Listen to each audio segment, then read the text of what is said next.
J'ai tiqué quand j'ai entendu le titre, j'ai tiqué parce que j'ai un souvenir d'un passage d'une lettre. C'est la lettre que le Hachmi Shrif a adressée à un pré-congrès du MDS 15 jours avant de mourir. Et dans cette lettre, il y avait une phrase, il disait, on ne peut pas seulement se poser la question, est-ce qu'il y a un pilote dans l'avion, mais est-ce qu'il y a un cockpit dans cet avion? Et je pense que on est toujours dans la même situation. Est-ce qu'il y a un cockpit dans l'avion Algérie? Moi, personnellement, je pense qu'il n'y a pas de cockpit, du moins pas le cockpit d'un aéronef qui puisse être à la hauteur On des aurait peut-être ambitions. alors dans ce cas dû choisir y a-t-il un pilote dans le bateau ivre?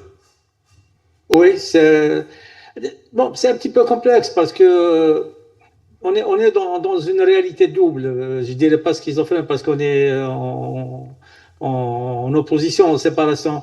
الشعب في جهة والنظام في جهة واحدة أخرى. Donc c'est pas la schizophrénie, c'est une dualité. C'est une dualité.